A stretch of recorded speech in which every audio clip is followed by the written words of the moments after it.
ഓം ശാന്തി 20-5-2025 പ്രഭാതമുരളി. മധുരമായ കുട്ടികളെ, ബാബ വന്നിരിക്കുകയാണ് നിങ്ങൾ കുട്ടികൾക്ക് അവിനാശി സമ്പത്ത് നേടിത്തരുന്നതിനായി. ഇപ്പോൾ നിങ്ങൾ ജ്ഞാനരത്നങ്ങൾ സമ്പാദിക്കുവാൻ എത്ര ആഗ്രഹിക്കുന്നുവോ അത് ചെയ്യാൻ സാധിക്കും. ചോദ്യം: ആസുരീയ സംസ്കാരങ്ങളെ മാറ്റി ദൈവിക സംസ്കാരം ഉണ്ടാക്കുന്നതിന് വേണ്ടി ഏത് വിശേഷ പുരുഷാർത്ഥമാണ് വേണ്ടത്? ഉത്തരം: സംസ്കാരങ്ങളെ പരിവർത്തനപ്പെടുത്തുന്നതിന് എത്ര സാധിക്കുമോ ദേഹി അഭിമാനിയായിരിക്കുന്നതിനുള്ള അഭ്യാസം ചെയ്യൂ. ദേഹാഭിമാനത്തിൽ വരുന്നതുകൊണ്ട് തന്നെയാണ് ആസുരീയ സംസ്കാരം ഉണ്ടാകുന്നത്. ആസുരീയ സംസ്കാരങ്ങളെ മാറ്റി ദൈവിക സംസ്കാരം ഉള്ളവരാക്കി മാറ്റുന്നതിന് വേണ്ടിയാണ് ബാബ വന്നിരിക്കുന്നത്. പുരുഷാർത്ഥം ചെയ്യൂ. ആദ്യം ഞാൻ ദേഹി ആത്മാവാണ്, പിന്നീടാണ് ഈ ശരീരം. ഗീതം: നിങ്ങൾ രാത്രി ഉറങ്ങി നഷ്ടപ്പെടുത്തി, പകൽ ഭക്ഷിച്ചു നഷ്ടപ്പെടുത്തി. ഓം ശാന്തി. ഈ ഗീതം കുട്ടികൾ അനേക തവണ കേട്ടതാണ്. ആത്മീയ കുട്ടികൾക്ക് വേണ്ടി ആത്മീയ അച്ഛൻ ജാഗ്രത നൽകിക്കൊണ്ടിരിക്കുകയാണ്. അതായത് ഈ സമയം നഷ്ടപ്പെടുത്തുവാനുള്ളതല്ല. അത്യധികം വരുമാനമുണ്ടാക്കേണ്ട സമയമാണിത്. വരുമാനമുണ്ടാക്കി തരുന്നതിന് വേണ്ടി തന്നെയാണ് ബാബ വന്നിരിക്കുന്നത്. വരുമാനവും അളവറ്റതാണ്. ആർക്ക് എത്ര സമ്പത്ത് നേടണമോ നേടാൻ സാധിക്കുന്നു. ഇത് അവിനാശി ജ്ഞാനരത്നങ്ങളാൽ സഞ്ചി നിറയ്ക്കാനുള്ള സമ്പാദ്യമാണ്. ഇത് ഭാവിയിലേക്ക് വേണ്ടിയുള്ളതാണ്. അത് ഭക്തിയാണ്, ഇത് ജ്ഞാനമാണ്. രാവണ രാജ്യം തുടങ്ങുമ്പോഴാണ് ഭക്തി ആരംഭിക്കുന്നതെന്നൊന്നും മനുഷ്യർക്കറിയില്ല. പിന്നീട് ബാബ വന്ന് രാമരാജ്യത്തിന്റെ സ്ഥാപന ചെയ്യുമ്പോൾ ജ്ഞാനം ആരംഭിക്കുന്നു. ജ്ഞാനം പുതിയ ലോകത്തിലേക്ക് വേണ്ടിയുള്ളതാണ്. ബാബ ഇപ്പോൾ പറയുകയാണ്, ആദ്യം സ്വയത്തെ ദേഹി, അതായത് ആത്മാവാണെന്ന് മനസ്സിലാക്കണം. നിങ്ങൾ കുട്ടികളുടെ ബുദ്ധിയിലുണ്ട്, നമ്മൾ ആദ്യം ആത്മാവാണ്, പിന്നീടാണ് ശരീരം. പക്ഷെ ഡ്രാമ പ്ലാൻ അനുസരിച്ച് മനുഷ്യരെല്ലാം മോശമായിരിക്കുന്നു. അതിനാൽ ആദ്യം നമ്മൾ ദേഹമാണെന്നും പിന്നീട് ദേഹിയെന്നും തലതിരിഞ്ഞ് മനസ്സിലാക്കിയിരിക്കുകയാണ്. ബാബ പറയുകയാണ്, ഇത് വിനാശിയാണ്. ഇതിനെ നിങ്ങൾ സ്വീകരിക്കുകയും ഉപേക്ഷിക്കുകയും ചെയ്യുന്നു. ആത്മാവിലാണ് സംസ്കാരമുള്ളത്. ദേഹാഭിമാനത്തിൽ വന്നതുകൊണ്ട് സംസ്കാരം ആസുരീയമായി മാറുന്നു. പിന്നീട് ആസുരീയ സംസ്കാരം ദൈവിക സംസ്കാരമാക്കി മാറ്റുന്നതിന് വേണ്ടി ബാബയ്ക്ക് വരേണ്ടി വരുന്നു. രചയിതാവായ ഒരു ബാബയുടേത് തന്നെയാണ് ഈ മുഴുവൻ രചനയും. ബാബയെ എല്ലാവരും ഫാദർ, അതായത് അച്ഛൻ എന്ന് പറയുന്നു. ലൗകിക അച്ഛനെയും ഫാദർ എന്ന് പറയുന്നത് പോലെ അച്ഛനും അമ്മയും ഈ രണ്ടക്ഷരവും വളരെ മാധുര്യമുള്ളതാണ്. രചയിതാവെന്ന് അച്ഛനെ തന്നെയാണ് പറയുക. അച്ഛൻ ആദ്യം അമ്മയെ ദത്തെടുക്കുന്നു, പിന്നീട് രചന രചിക്കുന്നു. പരിധിയില്ലാത്ത ബാബയും പറയുകയാണ്, ഞാൻ ഇദ്ദേഹത്തിൽ പ്രവേശിക്കുന്നു. ഇദ്ദേഹത്തിന്റെ പേര് പ്രസിദ്ധമാണ്. ഭാഗ്യരഥമെന്നും പറയാറുണ്ട്. മനുഷ്യന്റെ തന്നെയാണ് ചിത്രം കാണിക്കുന്നത്. ഭാഗ്യരഥം മനുഷ്യ ശരീരമാണ്. ബാബ തന്നെയാണ് വന്ന് കുട്ടികൾക്ക് തന്റെ പരിചയം നൽകുന്നത്. നിങ്ങൾ സദാ പറയൂ, ഞങ്ങൾ ബാബ് ദാദയുടെ അടുത്ത് പോവുകയാണ്. കേവലം ബാബയെന്ന് പറയുമ്പോൾ അത് നിരാകാരനായി പോകും. നിരാകാരനായ ബാബയുടെ അടുത്ത് ശരീരം ഉപേക്ഷിക്കുമ്പോഴാണ് പോകാൻ കഴിയുക. അങ്ങനെയൊന്നും ഒരാൾക്കും പോകാൻ സാധിക്കില്ല. ഈ ജ്ഞാനം ബാബ തന്നെയാണ് നൽകുന്നത്. ബാബയുടെ അടുത്ത് മാത്രമാണ് ഈ ജ്ഞാനമുള്ളത്. അവിനാശി ജ്ഞാനരത്നങ്ങളുടെ ഖജനാവാണ്. ബാബ ജ്ഞാനരത്നങ്ങളുടെ സാഗരമാണ്, ജലത്തിന്റെ കാര്യമല്ല. ജ്ഞാനരത്നങ്ങളുടെ ഭണ്ഡാരയാണ്. അതിൽ ജ്ഞാനമുണ്ട്. ജലത്തെ ജ്ഞാനമെന്ന് പറയില്ല. എങ്ങനെയാണോ മനുഷ്യരിൽ വക്കീലിന്റെയും ഡോക്ടറിന്റെയും ജ്ഞാനമുള്ളത്, ഇതും ജ്ഞാനമാണ്. ഈ ജ്ഞാനത്തെ തന്നെയാണ് ഋഷി, മുനി മുതലായവർ രചയിതാവിന്റെയോ രചനയുടെയോ ആദി മധ്യ അന്ത്യത്തിന്റെ ജ്ഞാനം ഞങ്ങൾക്കറിയില്ല എന്ന് പറഞ്ഞിരുന്നത്. അതാണെങ്കിൽ ഒരു രചയിതാവിന് മാത്രമേ അറിയൂ. വൃക്ഷത്തിന്റെ ബീജരൂപവും ബാബ തന്നെയാണ്. സൃഷ്ടിയുടെ ആദിമധ്യ അന്ത്യത്തിന്റെ ജ്ഞാനം ബാബയിലാണ്. ബാബ എപ്പോൾ വന്നോ അപ്പോൾ കേൾപ്പിക്കുന്നു. നിങ്ങൾക്കിപ്പോൾ ഈ ജ്ഞാനം ലഭിച്ചിരിക്കുകയാണ്. അതിനാൽ ഈ ജ്ഞാനത്തിലൂടെ നിങ്ങൾ ദേവതയായി മാറുന്നു. ജ്ഞാനം നേടിയ ശേഷം പ്രാപ്തി നേടുന്നു. പിന്നീട് അവിടെ ഈ ജ്ഞാനത്തിന്റെ ആവശ്യം ഉണ്ടായിരിക്കുകയില്ല. ദേവതകളിൽ ഈ ജ്ഞാനം ഇല്ലാത്തതുകൊണ്ട് അവർ അജ്ഞാനിയാണെന്നല്ല. അല്ല, അവർ ഈ ജ്ഞാനത്തിലൂടെ പദവി പ്രാപ്തമാക്കുകയാണ്. ബാബ വരൂ എന്ന് ബാബയെ വിളിക്കുകയും ചെയ്യുന്നു. ഞങ്ങൾ എങ്ങനെ പതീതത്തിൽ നിന്ന് പാവനമായി മാറും? അതിനുവേണ്ടി വഴി അഥവാ ജ്ഞാനം പറഞ്ഞു തരൂ. എന്തുകൊണ്ടെന്നാൽ വഴി അറിയുകയില്ല. നമ്മൾ ആത്മാക്കൾ ശാന്തിധാമത്തിൽ നിന്ന് വന്നിരിക്കുകയാണെന്ന് നിങ്ങൾക്കിപ്പോൾ അറിയാം. അവിടെ ആത്മാക്കൾ ശാന്തമായിരിക്കുന്നു. ഇവിടെ പാർട്ട് അഭിനയിക്കാൻ വന്നിരിക്കുകയാണ്. അത് പഴയ ലോകമാണ്. അപ്പോൾ തീർച്ചയായും പുതിയ ലോകമുണ്ടായിരുന്നു. അതെപ്പോഴായിരുന്നു? ആരാണ് രാജ്യം ഭരിച്ചിരുന്നത്? ഇതാർക്കും അറിയില്ല. നിങ്ങളിപ്പോൾ ബാബയിലൂടെ അറിഞ്ഞു. ബാബ തന്നെയാണ് ജ്ഞാനസാഗരൻ, സദ്ഗതി ദാതാവ്. ബാബയെ തന്നെയാണ് വിളിക്കുന്നത്. ബാബ വന്ന് ഞങ്ങളുടെ ദുഃഖം ഇല്ലാതാക്കൂ, സുഖശാന്തി നൽകൂ. ആത്മാവിനറിയാം, പക്ഷേ തമോ പ്രധാനമായിരിക്കുന്നത് കൊണ്ട് വീണ്ടും ബാബ വന്ന് പരിചയം നൽകിക്കൊണ്ടിരിക്കുന്നു. മനുഷ്യർ ആത്മാവിനെയോ പരമാത്മാവിനെയോ അറിയുന്നില്ല. ആത്മാവിന് പരമാത്മ അഭിമാനിയായി മാറാനുള്ള ജ്ഞാനമേ ഇല്ല. മുൻപ് നിങ്ങൾക്കും അറിയുമായിരുന്നില്ല. ഇപ്പോൾ ജ്ഞാനം ലഭിച്ചതുകൊണ്ട് മനസ്സിലായി, രൂപം മനുഷ്യന്റെയും സ്വഭാവം കുരങ്ങന്റെയുമായിരുന്നുവെന്ന്. ബാബ ഇപ്പോൾ ജ്ഞാനം നൽകിയതിനാൽ നമ്മളും നോളജ്ഫുള്ളായി മാറിയിരിക്കുന്നു.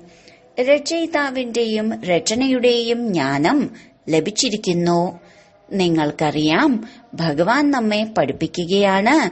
അതിനാൽ വളരെയധികം ലഹരി ഉണ്ടായിരിക്കണം. ബാബ ജ്ഞാനസാഗരമാണ്. ബാബയിൽ പരിധിയില്ലാത്ത ജ്ഞാനമുണ്ട്. നിങ്ങൾ ആരുടെ അടുക്കലേക്ക് വേണമെങ്കിലും പോകൂ. സൃഷ്ടിയുടെ ആദി മധ്യ അന്ത്യത്തിന്റെ മാത്രമല്ല, നമ്മൾ ആത്മാവ് എന്തു വസ്തുവാണ് അതുപോലും അറിയുകയില്ല. ബാബയെ ഓർമ്മിക്കുകയും ചെയ്യുന്നുണ്ട്. ദുഃഖം ഇല്ലാതാക്കി സുഖം നൽകുന്നവനെന്ന്. എന്നിട്ടും ഈശ്വരൻ സർവവ്യാപിയാണെന്ന് പറയുകയും ചെയ്യുന്നു. ബാബ പറയുകയാണ്, ഡ്രാമ അനുസരിച്ച് ആരിലും ഒരു ദോഷവുമില്ല. മായ തികച്ചും തുച്ഛബുദ്ധിയാക്കി മാറ്റിയിരിക്കുന്നു. കീടങ്ങൾ പിന്നെ അഴുക്കിൽ തന്നെയാണ് സുഖം കണ്ടെത്തുന്നത്. ബാബ അഴുക്കിൽ നിന്ന് പുറത്തു കൊണ്ടുവരുന്നതിന് വന്നിരിക്കുകയാണ്. മനുഷ്യർ ചെളിക്കുണ്ടിൽ അകപ്പെട്ടിരിക്കുകയാണ്. ജ്ഞാനം അറിയുന്നേയില്ല എങ്കിൽ എന്തു ചെയ്യും? ചെളിയിൽ കുടുങ്ങിപ്പോയിരിക്കുകയാണ്. പിന്നെ അതിൽ നിന്ന് പുറത്തു കൊണ്ടുവരിക എന്നത് വളരെ ബുദ്ധിമുട്ടായി മാറുന്നു. പകുതി മുക്കാൽ ഭാഗത്തോളം പുറത്തു കൊണ്ടുവന്ന് കൈ ഉപേക്ഷിച്ചാൽ പിന്നെ വീണ്ടും വീണുപോകുന്നു. ചില കുട്ടികൾ മറ്റുള്ളവർക്ക് ജ്ഞാനം കൊടുത്തു സ്വയം മായയുടെ അടി വാങ്ങുന്നു. എന്തുകൊണ്ടെന്നാൽ ബാബയുടെ നിർദ്ദേശത്തിന് വിരുദ്ധമായ കാര്യങ്ങൾ ചെയ്യുന്നു. മറ്റുള്ളവരെ പുറത്തു കടത്താൻ പരിശ്രമിക്കുന്നു. സ്വയം വീഴുകയും ചെയ്യുന്നു. പിന്നെ അവരെ പുറത്തു കൊണ്ടുവരുന്നതിന് വളരെയധികം പരിശ്രമിക്കേണ്ടി വരുന്നു. കാരണം മായയോട് തോറ്റുപോയിരിക്കുകയാണ്. അവരെ അവരുടെ പാപം തന്നെ മുറിവേൽപ്പിക്കുന്നു. മായയുടെ യുദ്ധമല്ലേ? ഇപ്പോൾ നിങ്ങൾ യുദ്ധമൈതാനത്തിലാണ്. അവർ ബാഹുബലം കൊണ്ട് യുദ്ധം ചെയ്യുന്ന ഹിംസക സേനകളാണ്. നിങ്ങൾ അഹിംസകരാണ്. നിങ്ങൾ അഹിംസയിലൂടെ രാജ്യം നേടുന്നു. 2 പ്രകാരത്തിലുള്ള ഹിംസയുണ്ടല്ലോ. ഒന്നാമത്തേത് കാമം. രണ്ടാമത്തെ ഹിംസയാണ് ആരെയെങ്കിലും അടിക്കുകയോ കൊല്ലുകയോ ചെയ്യുക. നിങ്ങളിപ്പോൾ ഡബിൾ അഹിംസകരായി മാറിയിരിക്കുകയാണ്. ഈ ജ്ഞാനബലത്തിന്റെ യുദ്ധം ആർക്കും അറിയില്ല. അഹിംസ എന്ന് എന്തിനെയാണ് പറയുന്നത്? ഇതാർക്കും അറിയുകയില്ല. ഭക്തിമാർഗത്തിലെ സാമഗ്രികൾ എത്ര അധികമാണ്. പാടുന്നുമുണ്ട്, പതിത പാവന വരൂ. പക്ഷെ ഞാൻ എങ്ങനെയാണ് വന്ന് പാവനമാക്കി മാറ്റുന്നത്? ഇതാർക്കും അറിയില്ല. ശാസ്ത്രമുണ്ടാക്കിയിരിക്കുന്നത് മനുഷ്യർ തന്നെയാണ്. മനുഷ്യർ തന്നെയാണ് പഠിക്കുന്നത്. ദേവതകൾക്ക് ശാസ്ത്രം പഠിക്കേണ്ടതിന്റെ ആവശ്യമില്ല. അവിടെ ഒരു ശാസ്ത്രവും ഉണ്ടായിരിക്കുകയില്ല. ജ്ഞാനം, ഭക്തി, പിന്നെ വൈരാഗ്യം. എന്തിനോടുള്ള വൈരാഗ്യം? ഭക്തിയോട്, പഴയ ലോകത്തോടുള്ള വൈരാഗ്യം, പഴയ ശരീരത്തോടുള്ള വൈരാഗ്യം. ബാബ പറയുകയാണ്, ഈ കണ്ണുകൾ കൊണ്ട് എന്തെല്ലാം കാണുന്നുണ്ടോ അതൊന്നും ഉണ്ടായിരിക്കില്ല. ഈ മുഴുവൻ മോശമായ ലോകത്തോടും വൈരാഗ്യം. ബാക്കി പുതിയ ലോകത്തിന്റെ സാക്ഷാത്കാരം നിങ്ങൾ ദിവ്യ ദൃഷ്ടിയിലൂടെ ചെയ്യുന്നു. നിങ്ങൾ പഠിക്കുന്നത് തന്നെ പുതിയ ലോകത്തേക്ക് വേണ്ടിയാണ്. ഈ പഠിപ്പൊരിക്കലും ഈ ജന്മത്തേക്ക് വേണ്ടി മാത്രമല്ല. ബാക്കി എന്തെല്ലാം പഠിപ്പുണ്ടോ ആ സമയത്ത് ആ ജന്മത്തേക്ക് വേണ്ടിയുള്ളതാണ്. ഇപ്പോഴാണെങ്കിൽ സംഗമമാണ്. അതുകൊണ്ട് ഇപ്പോൾ നിങ്ങൾ എന്താണോ പഠിക്കുന്നത് അതിന്റെ പ്രാപ്തി നിങ്ങൾക്ക് പുതിയ ലോകത്തിൽ ലഭിക്കുന്നു. പരിധിയില്ലാത്ത ബാബയിൽ നിന്ന് നിങ്ങൾക്ക് എത്ര വലിയ പ്രാപ്തിയാണ് ലഭിക്കുന്നത്? പരിധിയില്ലാത്ത ബാബയിൽ നിന്ന് പരിധിയില്ലാത്ത സുഖത്തിന്റെ പ്രാപ്തി ഉണ്ടാകുന്നു. അതിനാൽ കുട്ടികൾക്ക് പൂർണ്ണ പുരുഷാർത്ഥം ചെയ്ത് ശ്രീമതത്തിലൂടെ നടക്കണം. ബാബ ശ്രേഷ്ഠത്തിലും ശ്രേഷ്ഠമാണ്. ബാബയിലൂടെ നിങ്ങൾ ശ്രേഷ്ഠരായി മാറുന്നു. ബാബയാണെങ്കിൽ സദാ ശ്രേഷ്ഠം തന്നെയാണ്. നിങ്ങളെ ശ്രേഷ്ഠരാക്കി മാറ്റുന്നു. 84 ജന്മങ്ങളെടുത്ത് പിന്നീട് നിങ്ങൾ ഭ്രഷ്ടരായി മാറുകയാണ്. ബാബ പറയുന്നു, ഞാനാണെങ്കിൽ ജനന മരണത്തിൽ വരുന്നില്ല. ആരെയാണോ നിങ്ങൾ കുട്ടികൾ തിരിച്ചറിഞ്ഞത് ആ ഭാഗ്യശാലി രഥത്തിൽ ഞാനിപ്പോൾ പ്രവേശിച്ചിരിക്കുന്നു. ഇപ്പോൾ നിങ്ങളുടെ ചെറിയ വൃക്ഷമാണ്. വൃക്ഷത്തിന് കൊടുങ്കാറ്റും ബാധിക്കുമല്ലോ. ഇലകൾ പൊഴിഞ്ഞു വീഴുന്നു. അനേകം പൂക്കൾ വരുന്നു. പിന്നീട് കൊടുങ്കാറ്റ് വരുന്നതുകൊണ്ട് വീണുപോകുന്നു. ചിലർ നല്ല രീതിയിൽ ഫലമുണ്ടാക്കുന്നു. പിന്നീട് മായയുടെ കൊടുങ്കാറ്റിൽ വീണുപോകുന്നു. മായയുടെ കൊടുങ്കാറ്റ് വളരെ തീക്ഷ്ണമാണ്. അവിടെ ബാഹുബലം, ഇവിടെ യോഗബലം, അല്ലെങ്കിൽ ഓർമ്മയുടെ ബലം. ഓർമ്മ എന്ന അക്ഷരം നിങ്ങൾ ഉറപ്പിക്കൂ. അവർ യോഗം യോഗം എന്ന വാക്ക് പറഞ്ഞുകൊണ്ടിരിക്കുന്നു. നിങ്ങളുടേത് ഓർമ്മയാണ്. നടക്കുമ്പോഴും കറങ്ങുമ്പോഴും ബാബയെ ഓർമ്മിക്കുക. ഇതിനെ യോഗമെന്ന് പറയില്ല. യോഗമെന്ന അക്ഷരം സന്യാസിമാരിലാണ് പ്രസിദ്ധം. അനേക പ്രകാരത്തിലുള്ള യോഗം പഠിപ്പിക്കുന്നു. ബാബ എത്ര സഹജമായാണ് പറയുന്നത്. എഴുന്നേൽക്കുമ്പോഴും ഇരിക്കുമ്പോഴും നടക്കുമ്പോഴും കറങ്ങുമ്പോഴും ബാബയെ ഓർമ്മിക്കൂ. നിങ്ങൾ പകുതി കൽപ്പത്തിലെ പ്രിയതമകളാണ്. എന്നെ ഓർമ്മിച്ചുകൊണ്ടേ വന്നു. ഞാനിപ്പോൾ വന്നിരിക്കുന്നു. ആത്മാവിനെ ആരും അറിയുന്നില്ല. അതുകൊണ്ട് ബാബ വന്ന് യഥാർത്ഥ തിരിച്ചറിവ് ചെയ്യിക്കുന്നു. ഇതും മനസ്സിലാക്കേണ്ട വളരെ വലിയ കാര്യമാണ്. ആത്മാവ് അതിസൂക്ഷ്മവും അവിനാശിയുമാണ്. ആത്മാവ് വിനാശമാകുന്നതുമല്ല. ആത്മാവിന്റെ പാർട്ട് വിനാശമാകാനും കഴിയില്ല. ഈ കാര്യങ്ങൾ ഉയർന്ന ബുദ്ധിയുള്ളവർ ബുദ്ധിമുട്ടി മനസ്സിലാക്കുന്നു. ശാസ്ത്രങ്ങളിലും ഈ കാര്യങ്ങളില്ല. നിങ്ങൾ കുട്ടികൾക്ക് ബാബയെ ഓർമ്മിക്കുന്നതിന് വളരെയധികം പരിശ്രമിക്കേണ്ടി വരുന്നു. ജ്ഞാനം വളരെ സഹജമാണ്. ബാക്കി വിനാശകാലത്ത് പ്രീതബുദ്ധിയും വിപരീത ബുദ്ധിയും ഇത് ഓർമ്മിക്കുന്നതിന് വേണ്ടി പറയുന്നതാണ്. ഓർമ്മ നല്ലതാണെങ്കിൽ പ്രീതബുദ്ധി എന്ന് പറയപ്പെടുന്നു. പ്രീതിയും അവ്യഭിചാരി ആയിരിക്കണം. സ്വയം ചോദിക്കണം, നമ്മൾ ബാബയെ എത്രത്തോളം ഓർമ്മിക്കുന്നുണ്ട്? ഇതും മനസ്സിലായി ബാബയോട് പ്രീതി വെച്ച് വെച്ച് എപ്പോൾ കർമാതീത അവസ്ഥ ഉണ്ടാകുന്നുവോ അപ്പോൾ ഈ ശരീരം ഉപേക്ഷിക്കും, യുദ്ധവും ആരംഭിക്കും. ബാബയോട് എത്രത്തോളം പ്രീതി ഉണ്ടാകുന്നുവോ അത്രയും തമോ പ്രധാനത്തിൽ നിന്നും സത്തോ പ്രധാനമായി മാറും. പരീക്ഷ ഒരേ സമയത്ത് തന്നെ ഉണ്ടാകുമല്ലോ. എപ്പോൾ പൂർണമായ സമയം വരുന്നുവോ, എല്ലാവരുടേതും പ്രീതബുദ്ധിയായി മാറുന്നുവോ ആ സമയം പിന്നെ വിനാശം ഉണ്ടാകുന്നു. അതുവരെ വഴക്ക് മുതലായവ ഉണ്ടായിക്കൊണ്ടിരിക്കുന്നു. വിദേശത്തുള്ളവരും മനസ്സിലാക്കുന്നു, മരണം ഇപ്പോൾ മുന്നിലാണ്. ഏതോ പ്രേരകനുണ്ട്. അവർ ഞങ്ങളിലൂടെ ബോംബുകളെല്ലാം ഉണ്ടാക്കിക്കുകയാണ്. പക്ഷെ എന്ത് ചെയ്യാൻ കഴിയും? ഡ്രാമയിലുള്ളതാണല്ലോ. തന്റെ തന്നെ ശാസ്ത്രത്തിന്റെ ബലത്തിലൂടെ തന്റെ കുലത്തിന്റെ മരണം കൊണ്ടുവരുന്നു. കുട്ടികൾ പറയുന്നു, പാവന ലോകത്തിലേക്ക് കൊണ്ടുപോകൂ. അപ്പോൾ ശരീരം ഒരിക്കലും കൊണ്ടുപോകില്ല. ബാബ കാലന്റെയും കാലനാണല്ലോ. ഈ കാര്യങ്ങൾ ആരും അറിയുന്നില്ല. പാടാറുണ്ട്, മാനിന് പ്രാണവേദന, വേട്ടക്കാരന് വിളയാട്ടം. അവർ പറയും, വിനാശമില്ലാതാകട്ടെ, ശാന്തി ഉണ്ടാകട്ടെ. വിനാശമുണ്ടാകാതെ സുഖശാന്തി എങ്ങനെ സ്ഥാപിതമാകും? അതുകൊണ്ട് ചക്രത്തിനു മേൽ തീർച്ചയായും മനസ്സിലാക്കി കൊടുക്കൂ. ഇപ്പോൾ സ്വർഗത്തിന്റെ കവാടം തുറക്കുകയാണ്. ബാബ പറഞ്ഞിരുന്നു, ഇതിനെക്കുറിച്ചും ഒരു പുസ്തകം അടിച്ചിറക്കൂ. Gate way to ശാന്തിധാം സുഖധാം. അതായത് ശാന്തിധാമത്തിലേക്കും സുഖധാമത്തിലേക്കുമുള്ള കവാടം. ഇതിന്റെ അർത്ഥവും മനസ്സിലാക്കുന്നില്ല. വളരെ സഹജമാണ്.